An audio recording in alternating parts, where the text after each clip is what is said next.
Oh, whoa, it's your boy. Are you in a mental safe place for me to give you some news? Because today you're going to get some news. How many people paid attention? How many people noticed yesterday that there was a funny little thing happening in the Twitter spaces?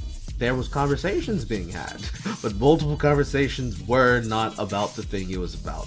But to get into it, we're going to have to go a little bit way back, because both of these stories I have to tell you are interconnected. Are you good? Get some drinks. Let's go! At the top of the day, this space took appearance and precedent, and for hours on end inside of this space, titled White People Deserve Nothing, the Male Monkeys Gotta Go, multiple users of black persuasions and those who identify themselves as black allies, white or otherwise, were spending the time inside of here talking about the wildest and the dumbest and the fucking most insane takes possible, all so they can be able to support themselves for the movement and the message. My mutual Mike was the first of many to call this shit out for what it was, because we had people calling for segregation, white genocide, and everything that goes along with it. Kind of the same content that I end up coming across regularly that I curate from my content stream, both on Twitter and on every other social media site possible.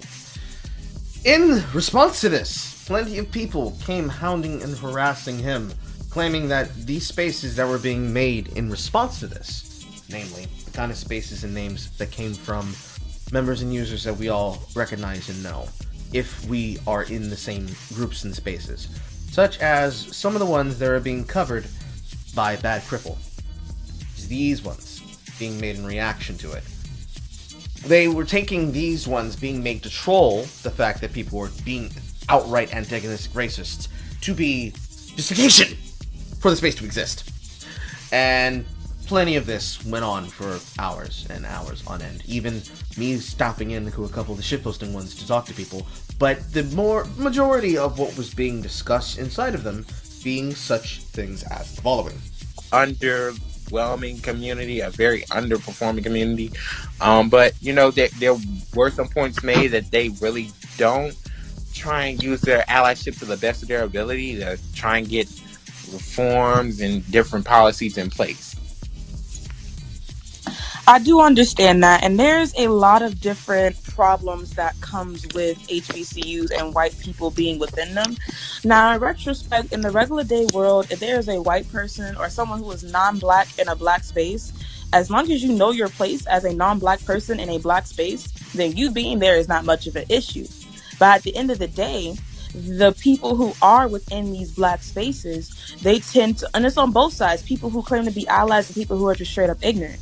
Sometimes people who claim to be allies try to speak over and speak for the community, and the point is to uplift our voices, not to speak over us for our voices. And then on the other side, we have all of these ignorant people, especially the ones who have the whole nice guy trope, or I'm very understanding, the devil's advocates, people like that, who come within these spaces, especially HBCUs, and do the same shit. And now, mind you, why would you come to a historically black college and then oppress against black people? That goes against the historically black college in general. Don't come into a space that isn't even technically meant for you and then do some bullshit, because of course people are going to have a problem with it. So I do value black separation as well. I do believe that we should have our own spaces, but I'm also a very friendly person. Like, I don't sit here, and even though like I'm sitting here and I'm laughing with y'all, I don't have too much hate in my heart. Like, I do have it. It's there. It's simmering. But at the end of the day, I usually mind my business. But the whole white people being in spaces thing, it just seems like sometimes we lose more than we win. There's those few allies there as students, because black students still go through a whole bunch of shit, even at HBCUs.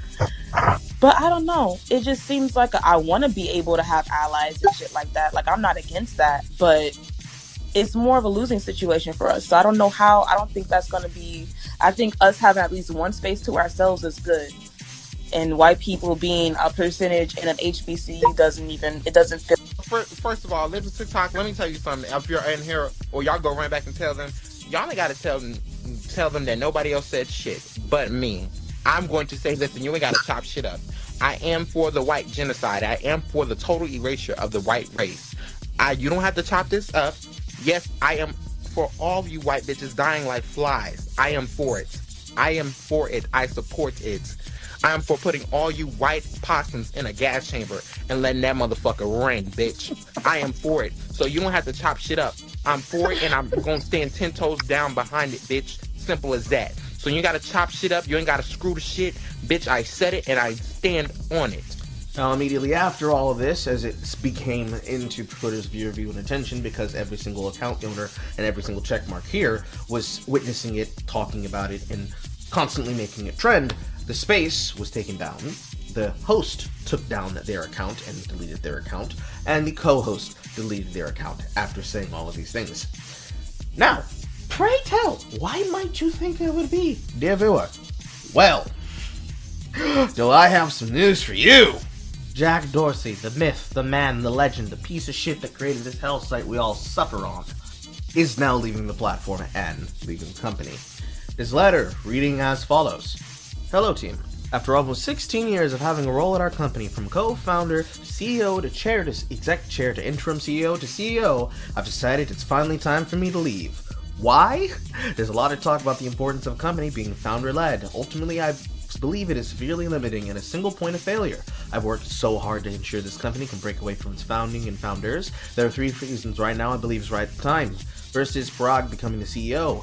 The board ran a rigorous process considering all options and unanimously appointed Parag. He's been my choice for some time given how deeply he understands the company and its needs.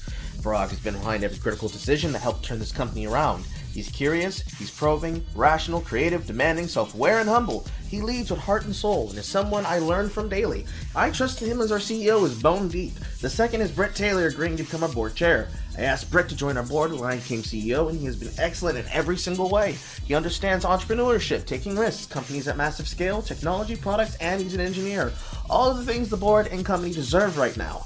Having Brett in this leadership role gives me a lot of confidence in the strength our board has going forward. You have no idea how happy this makes me. The third is all of you. We have great ambition and potential in this team. Consider this. Parag started here as an engineer who cared deeply about our work, and now he's CEO. I had a similar path, and he did it better. This alone makes me proud. I know that Parag will be able to channel this energy best because he lived it and knows what it takes. All of you have the potential to change the course of this company for the better. I believe this with all my heart. A bunch of bullshit at the end. With PS, I'm tweeting the email. The only one which is for Twitter Inc. Be the most transparent company in the world. Hi, Mom.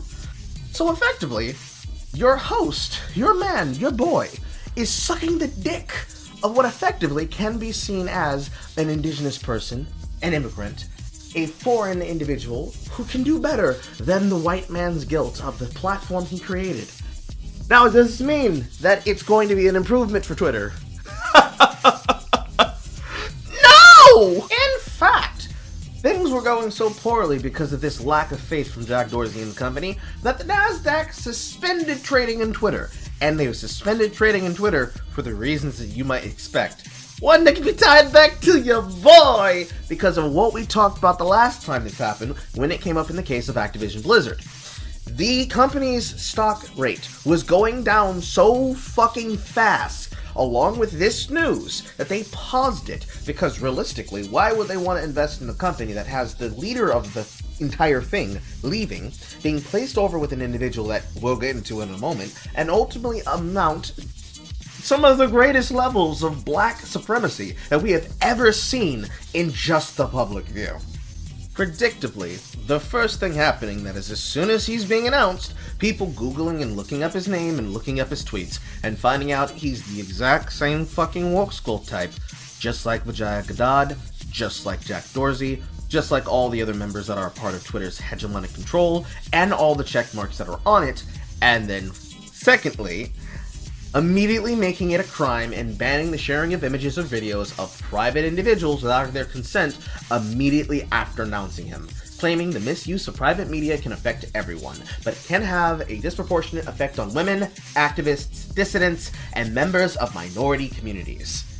To wrap that up for people who do not see or hear it with their own mind and their own view and their own voice, public figures making public tweets are now being claimed as private information when it's inconvenient, because they're tired of getting dunked on and they're tired of being mocked. It is the same as it ever fucking was, but now for almost everybody else, They can now see visually what users like myself, users like Poe, users like Jay, and other individuals who choose to cover the shitposting fest that is this hell site know outright. Which is, Twitter hates you, they want you to suffer, they don't give a damn if they're breaking their own rules, they're gonna make new rules to justify themselves, they don't give a damn if they're losing money because of this kind of revelation, they're not even gonna cover realistically for the activists, but they will cover to save their own ass, because they don't care about if the activists do this shit. In fact, that helps them. That lets them create this fantastic terrorism. But what also doesn't help them is them looking stupid with their own rule system. It's sad, it's bullshit, but it's mostly fucking funny. As for the remaining details of the story, there's probably other users who have full recordings, and if not the entire recording, the majority of the recording of went on in this space at this time. If they can do so, please contact me and let me fucking know, because I'd like to make a supercut of all of the juicy bits that we would love to hear from, because when are we ever gonna get another chance to be able to hear directly from the horse's mouth? Alright, toots and tudettes, that's all I have for you today. You can be able to catch me over at twitch.com/SinglePlayerCarl, and also catch up with me anytime during any of the regular day streams, night streams, or community streams, not only during Multiplayer Hump Day, which I'm about to start making multiple days of the week, but also be able to catch me at the YouTube mirror at SPCarlLive. That is SPCarlLive. Please go to any of those links that you can find down below and click on them. Come join the Discord so you can be able to be notified when we will join together for whatever community content I look to see to do. And we will be doing more of them recently because I'm working on a detail and note about video games in general. I will see you there. Same bet time, same Carl channel. Mwah! Bye everybody. And now here it is, your moment of Zen. Answer the question. Okay. We're giving you a chance to answer. Answer the question. I'm not going to keep Can you just answering fucking the answer? question because it's rolling. Because you're not answering it. That's why I'm asking you. Okay. I benefit from the free labor that my family generated that made it possible for all the people in the dominant white society to enjoy this country. That's what I benefit from. In the system. In the system. In the current system. And what is that called, Tariq? And What is that called, Tariq? What do you mean? What is called? What is it called? What are you trying to say? You said you benefit from the free labor of your ancestors in this society, and then blah blah blah blah blah. Are you looking for the key word? And you call, slavery? don't you What are you talking about? You keep saying that's the system of white supremacy. So what right? are you talking about? What are you talking about, man? So you benefit from This the is system of why- white supremacy. this Just is say why- yes. He's calling is out why- your See, contradictions. you can't answer. This is why You got I a don't like contradiction going arguing on with here. victims of white supremacy because too many You of them are don't- confused. No, you're confused. You absolutely benefit from the system of white supremacy. You sell your books on Amazon. You have 250,000 Twitter followers. You make money off of the system of white supremacy that you keep talking about. So you're also benefiting from the system of white supremacy. You live in this country. You are a capitalist who does every capitalist things. That's a system of white supremacy that you benefit from. Yeah, he does. He just doesn't. Tell want me, to admit tell it. me why. Now, tell me why you don't. I honestly, I don't want to hear it anymore because it's just crap, and he's not going to even answer, honestly, or with any context. So